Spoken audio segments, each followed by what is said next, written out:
Las Vegas 400, the good old boys. They weren't good to each other right at the end of the race. It was really a lot of combat. At the end, William Byron, with 2 laps to go, chased down the leader and posted the victory. And I thought, boy, how unfair was this at the end of this Indy 500 race? The way this thing turned out to be a 2 lap sprint after a whole pile of caution flags right at the end. Because it looked like, in all honesty, that Kyle Larson was going to win, and he's a bright young driver who's had some really good stretches of time and then some bad luck. He had bad luck. He was running away from the field.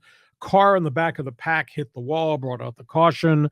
So therefore, it bunches the whole field. So they have what they call overtime, 2 lap race to the checkered flag in overtime. Everybody's bunched together, and William Byron slingshots his way on the first overtime lap and then gets around the leader and cruises to the victory. And meanwhile, on the back of the pack, there's like an 11-car wreck because somebody got sideways on the final lap trying to get to the corner. And NASCAR does it really different than everybody else. There's an awful lot of carnage in NASCAR races. I thought, gee, how unfair was this race for the way this thing ended up?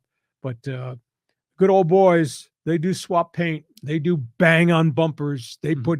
They tap you and they spin you out and hope they don't get taken out in the process. It just what's the phrase I could use? There's not a lot of good conscience going on in the middle of the track at the end of the race. Yeah, well, it's interesting, the dynamics, because you were talking about the Grand Prix in St. Petersburg, yeah, the one in Florida, where the open wheel cars, when they bump, you say they ricochet. Yeah. Now with NASCAR, you don't really get that as much.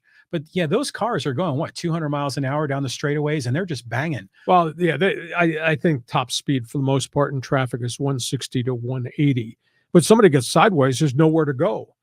Because he's sideways going down the track, and here comes the rest of the packer, and they're trying to back up, trying to let off, and they're getting pushed from the guys behind them, and then you get chaos. Cars are flying everywhere. I know people like to see cars spinning.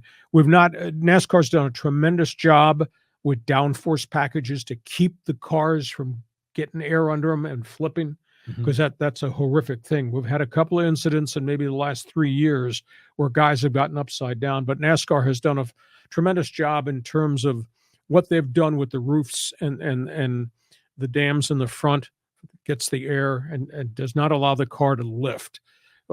We've not had a fatality in NASCAR since Dale Earnhardt died decades ago, and that was from driver body reaction when his car hit the wall.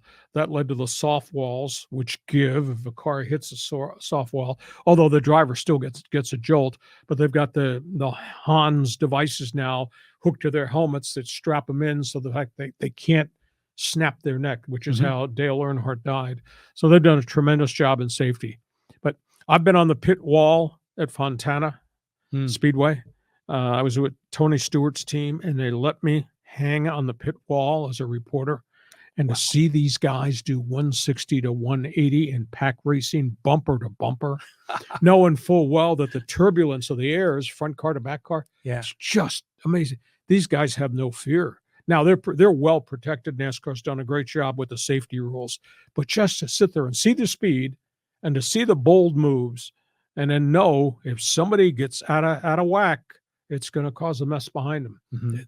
Tremendous sport. These guys have no fear. I mean, they're a different breed of guy, right? I mean, because they get off on that thrill seeking. And that's what makes the sport so exciting. And that's what makes a lot of these guys heroic in their own way. Especially when you talk about the good old boys back in the day. But it seems like every year or two, we got a new breed of new superstars that are coming forward. And then there's all these other categories of races, like the pickup truck races, and then they start out with those mini cars on the short track. So I mean, this is a great sport. It's so American, the NASCAR. I think it's terrific, but I like the international blend with F1 coming here, and I would love to see a little more crossover, but I know that's difficult to do. Well, economics play a big part in scheduling, and IndyCar and NASCAR have come together in the last group of years and have actually jointly scheduled doubleheader races where they both raced at the same track on the same weekend. It's a party beyond parties. Nice. But listen, since there's no NFL on TV for you to watch, I just want you to take an hour and a half.